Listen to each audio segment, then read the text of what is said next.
So, Cherie, do you know the difference between a trip and a vacation? Yeah. You have children and you learn real quick. Welcome to the Strong Like a Mother podcast with Cherie and Jada. We're doing your best. Doesn't mean you have to be perfect. The difference between a trip and a vacation. Vacation is honestly what I say the difference between kids. I think it's a different style of trip, and with kids and without kids makes a difference also. Without kids, I feel like almost all of it is a vacation, even if it is more of a trip, so like a more physical theme parks, touristy, like walking around New York, sightseeing, like those I kind of like categorize as trips. But without kids now, because, kids kind of really works your stamina. And when you don't have them, you're like, I feel so free. I can do so much more. Yes. So even I think trips per se feel like vacations after you have children, But yeah, like those relaxing beach, all-inclusive, that to me is like the epitome of a vacation, especially without your children. I agree. I definitely say vacations are when I leave my kids at home. Trips are when I bring them. Mm-hmm. I find trips to be work because I'm constantly trying to entertain them, keep them happy, keep them calm. Yeah. And it's a 24/7 process because it's not like, hey, go hang out in your room for a little bit. Mm-hmm. We're usually in a hotel, or we've now progressed to like doing Airbnbs more when it's all of us. Yeah. Because we're a family of 5. Yeah. But trips, after a trip, I'm like, man, I need a vacation. I totally agree. So we just came back from Disney, and that is a trip. I mean, that's one of those, it's a trip no matter if you go with kids or without kids, truly, but with kids. And for anybody that's been to Disney recently, they have their Genie Plus app, which I have a love-hate relationship with, I think. It enables you to have a really great vacation. It costs you, for sure. It's not Fast Pass. It's not, no. Gosh, can we just go back to Fast Pass? Because that was just wonderful. But still, I think that, I've learned over the past few years of going to Disney to be a little more strategic about it. However, what I think everybody else in your family doesn't realize, if you are the designated, like, okay, I'm going to book our lightning lanes, I'm going to do, I'm going to manage our day, the brain power that it takes to manage that. I was just talking to a mom, we were at soccer practice, and I was talking to her, and she was like, oh, we decided to go to Disney. I'm like, oh, that's so exciting. Let me know. Like, I'm happy to like give you some of my tips, because if you don't know how to navigate Genie Plus, waste of money. It's a waste of money, truthfully. Like, you have got to like get up, and at the 7 a.m. time frame, you got to be ready to book the Genie lines for the day. And then they have the individual lightning lanes that you got to pay for on top of paying for Genie Plus, right? And so it's like, you have to really strategically pick what rides are your family's like top. Okay, we want to ride these 5-6 rides for sure. And then you have to prioritize them on which ones are going to sell out of lightning lanes first. So it is definitely a trip. Honestly, I feel like I'm still recovering. I feel like my brain power hasn't recovered yet from Disney. Even though I love it, we bring my mother-in-law, which is great. She's so helpful, and Levi loves it. And she always gives us like, hey, y'all go have a date night. So this time we actually really took full advantage, and we went and spent like the afternoon in Epcot so that we could do the things that we wanted to do. Which was fantastic. Went and had dinner at one of the restaurants there, and it was great. But yeah, it's a trip, and it takes time to recover. And yes, I came home and was like, I now need a actual vacation, because that was not a vacation. To recover from that. Yeah, it's a lot. So definitely with since Dylan has been born, we have traveled a lot. Her first year of life, so she's 5 now. Her first year of life, we, I think, traveled 5 or 6 times. Yeah. And her first time, we took her out of, all the girls out of the country. She was 1.5 years old. Mm-hmm. And that was hard because they're all spaced out. And so what's normally been like a relaxing thing for Jared and I to go and do, to go on this tropical vacation, all inclusive, you don't technically have to leave the resort. Yeah. They made it a little less fun because everybody wanted to do something different. Yeah. But out of any of those, the cautionary tale has always been the same, is that you let lunchtime, dinner time kind of exceed, and you wonder why everybody is currently losing their mind. Oh, and you're ready to, everybody's at each other, and it's because everybody's gotten hangry. Yeah. And then you're somewhere different. So then the great debate of like, so what are we going to eat? Well, no, I don't want that. Yeah. Well, what do you want to eat? Yeah. Well, this kid wants that. And so we've learned day one of a trip, before we even get on the plane, figure out where that first meal is coming from. Yeah. So we can avoid that a little bit, because the hustle of like getting through the airport, Just getting through like security, getting to the gate is enough to make you hungry. well, and airplane snacks aren't sufficient. They're not. No. So like you need that real meal, and travel days are really difficult, even if you don't go with kids. Yep. They feel long, they feel daunting. So make sure you plan what you're going to eat. Yeah. When you get to wherever, or you're like, okay, well, I know the commute from the airport to wherever we're staying is a little bit of time. Grab something before you head out of the airport, or I assure you, you're going to start that trip off with a fight.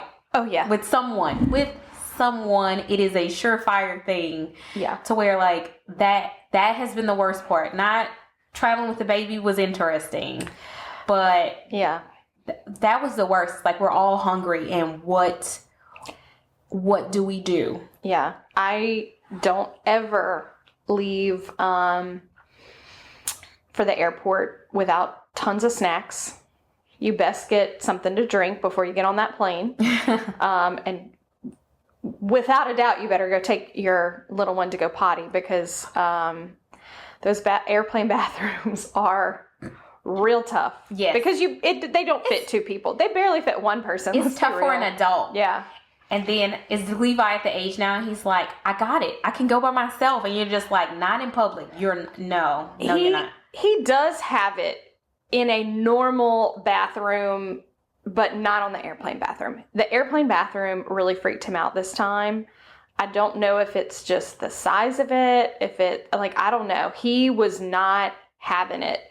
And so,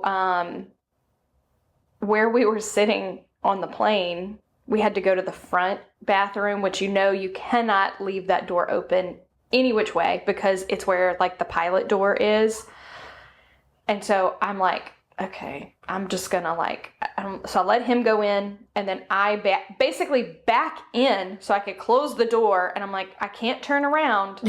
So I just need you to go potty, and then when we get out, I've got hand sanitizer for you, because like I can't even turn around because he's not really tall enough to like get to the sink. And I'm like, we're just gonna have to use like Clorox wipes and like the hand sanitizer wipes and hand sanitizer, because there is no way there's no other way.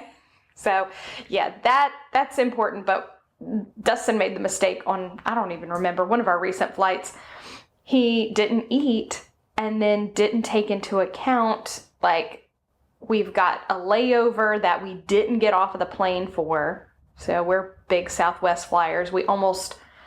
Obviously Southwest doesn't fly everywhere, but we fly a lot of Southwest because it's affordable. We feel like it's a great airline for the most part, aside from their little disaster recently. But we love it. And I love that my bags fly free. There's just a lot of perks, especially when you're you're buying multiple tickets. Yeah. It's just, you have to figure out how to get where you're going on a budget. But yeah, some of their flights you lay over, but you don't get off the plane, and they will not let you get off the plane. So like They've got to account for so many people. So we've had a few of those, and that's only been this year that we've ever experienced that. I don't think we realized that, we're not going to actually lay over and be able to grab a snack. And so Justin was like sitting there super hungry, and he already gets a little bit of motion sickness on planes. Like, not bad, but he definitely takes medicine preemptively. And he was starving. I'm like, well, you probably should have ate a snack when we did.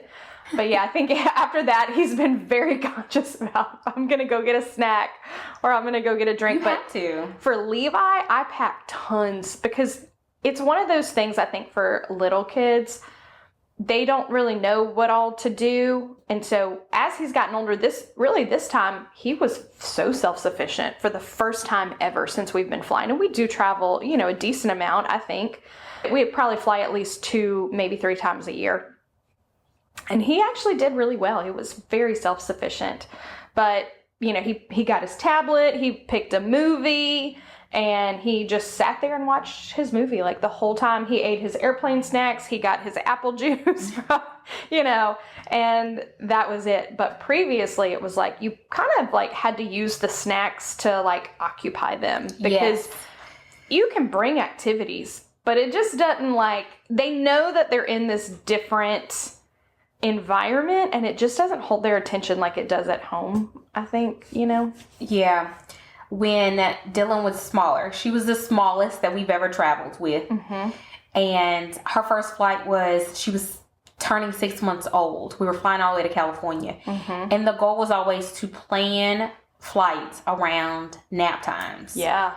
So she would have a bottle, fall asleep, and pretty much sleep through 90% of the flight. So it wouldn't be this wrestle with it. And the same thing when they got a little bit older, it wouldn't be a bottle, but let's take a nap. Let's go ahead and rest. Yeah. And so now she's more aware. And so if I can fly without a layover, I'm going to do it to not have to deal with the shuffle. Because it's hard enough with my largest child, my husband, as far as like a layover, like they're not desirable. You're ready to get to wherever you're going. Yeah. Either it's to your vacation or home. Yeah. I don't need any kind of leeway time in the middle. And one of those things when you travel international is coming back through customs and all that kind of stuff. So even when you feel like you have a layover, it's not. You don't, because you have to go all the way back through security and all this kind of stuff. And we have TSA pre-check. We have global entry now. It's still not 2 minutes. I mean, it's 20 to 30 minutes to do that when it's taken 30 minutes to get off the plane. Yeah. And all that kind of stuff. So it all adds up. Like, it seems like, we're just going to hop off the plane. And look, if you are a carry-on person, like, kudos to you. I am not. I would love to be. I've seen you pack. Yeah. It's not good. It's not good. My mom actually got me a new suitcase for Christmas and was like, what do you think about this 24-inch? Like, it's not the, it wasn't a carry-on size, but it was like in between like a large and a carry-on. Yeah. And I was like, it's not enough room for me, Mom. Like, I think it's a beautiful suitcase. I love it, but it is not big enough because I just want one suitcase. And I am an overpacker. And I've tried to be, I don't want to say an underpacker, but I've tried to pack quote unquote appropriately. And honestly, I get to vacation and I'm like, I don't want to wear this today, but I only packed one outfit per day. And I don't know. I just need options. And I guess I've learned at some point, because I think people will throw shade at people who overpack, and that's okay if it's not your thing, but it's my thing. And I love to have options. Like, I want to know, like, okay, if I'm not feeling this today, I have something else. Or, when I go on vacation, I want to be able to do my hair and like, have my hairspray and have I'm really picky about a blow dryer. Like, I want my blow dryer. Those hotel blow dryers are the jankiest thing ever, and I just can't get down with it. Like, they usually make my hair frizzier.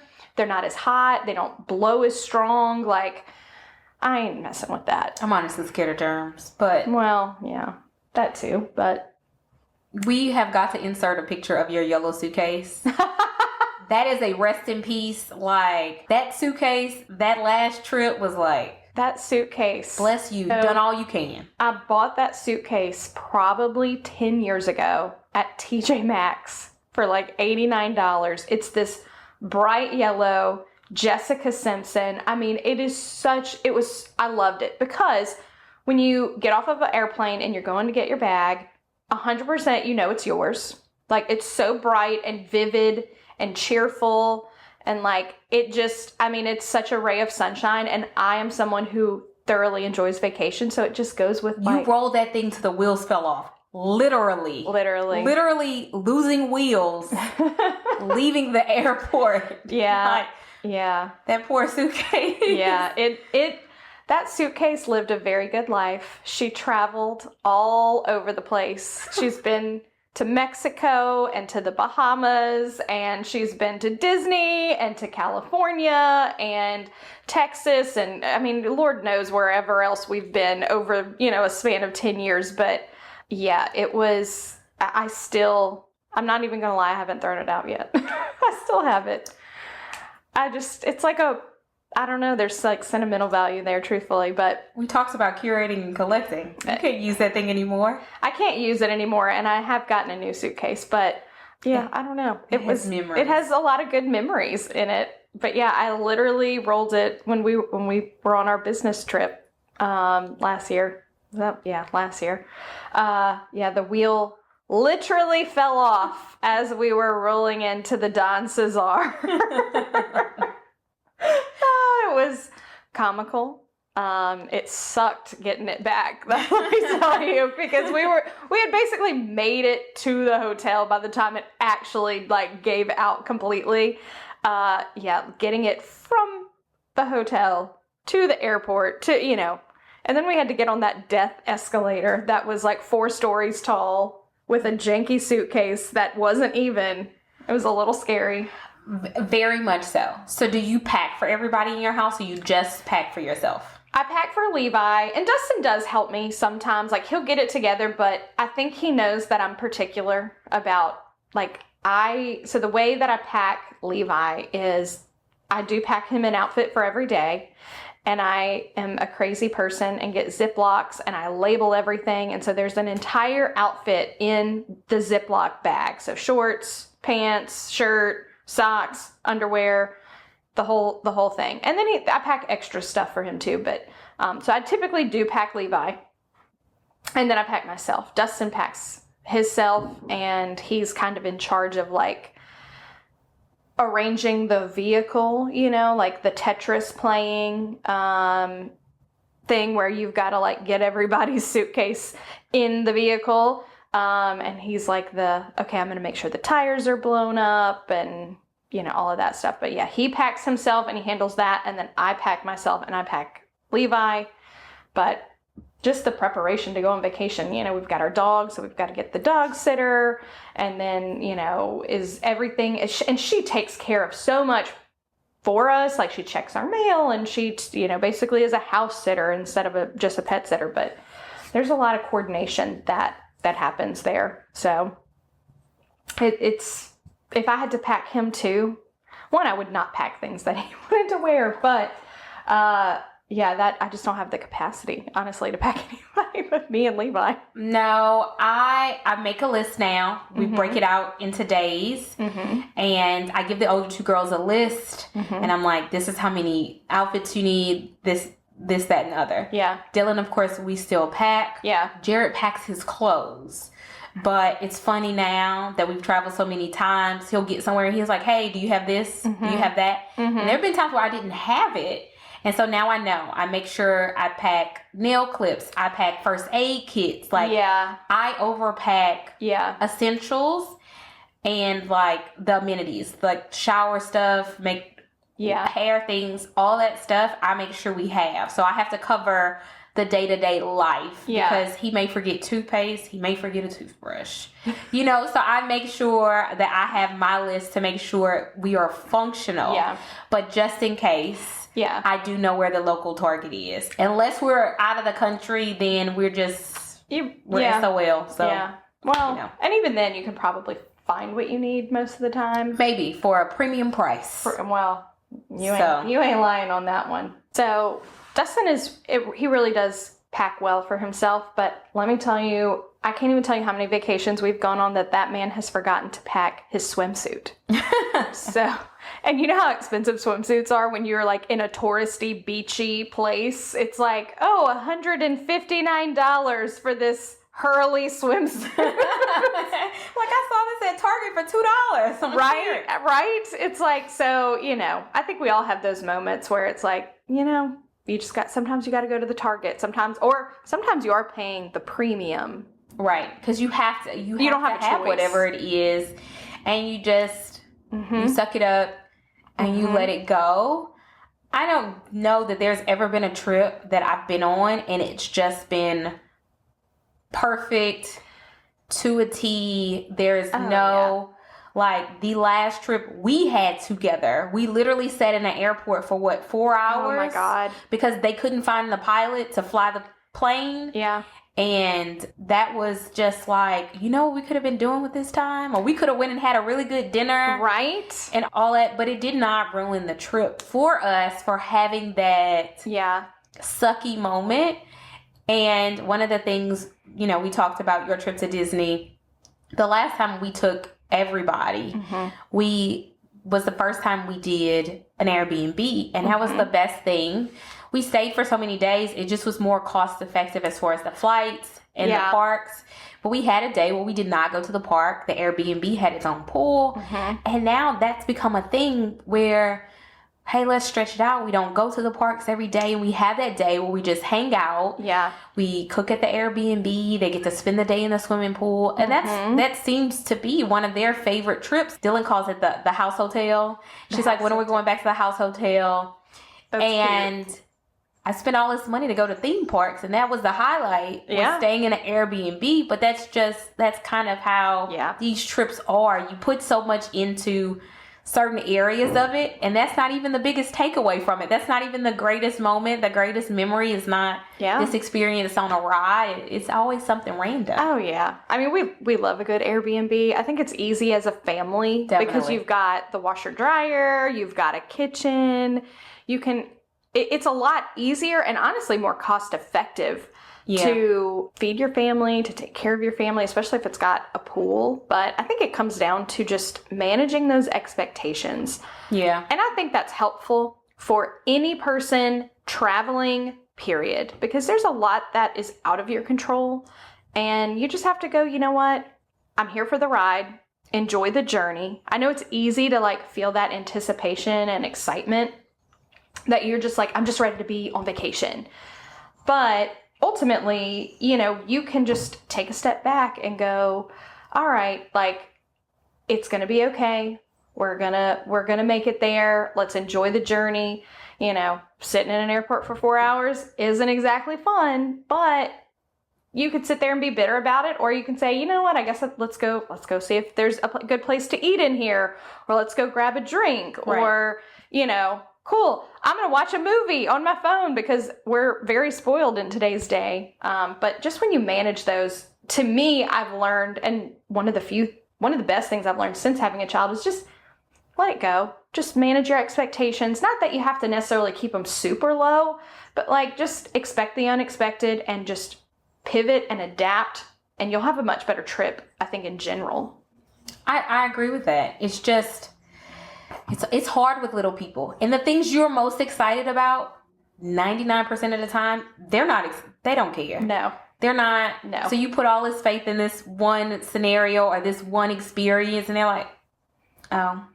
Or you take them to a nice restaurant and I'll get the chicken tenders and French fries. Oh, God, if that. With a bowl of macaroni and cheese. I was about to say, if it mac and cheese, hot dog, pizza, maybe chicken nuggets. Everybody's kind of picky about the chicken nuggets, but yeah, it's limited, which, can sometimes affect what you as an adult eat. But at this point, I'm just to the point where I just bring him a pizza Lunchable and say, you know what, you eat your pizza Lunchable and me and Dad are about to have a nice dinner.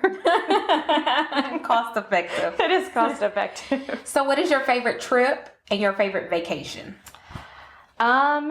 So my favorite vacation I think hands down, we honeymooned in Jamaica, and that was such a great trip. I mean, obviously pre-kids, and it's been a long time, but I still look back and I'm like, that was such a fun trip.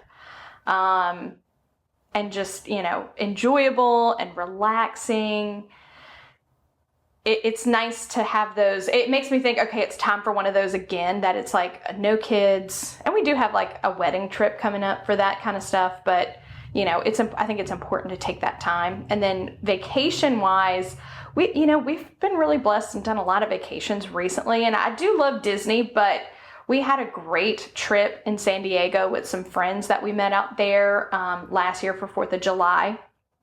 And we kind of pooled our money on this room and pulled hotel points. And we're like, okay, we ended up getting this great 2-bedroom condo on the bay in San Diego. I say condo, it was a hotel, but it felt like a condo because it's like a nice big suite. And we're able to watch the fireworks off the balcony. And it just made it really easy with kids because you didn't have to take them anywhere. And when the fireworks were done, you just put them to bed. So that's probably been my favorite trip in recent years because we did the San Diego Zoo, which is amazing. Had some pool days. It was just, a lot of good dining. It was a great time. So that's probably been our favorite trip in recent years. What about y'all? What are what's been good for y'all, trip versus vacation? What stands out? So, trips with kids, it used to be the beach. Yeah. The more we've gotten, yeah. the more children we've gotten, the more difficult that's been with maintaining expectations. Mm-hmm. But one of my favorite trips we've had was our last Disney trip. Mm-hmm. Just really letting go of that expectation of the planning go mm-hmm. of Disney World.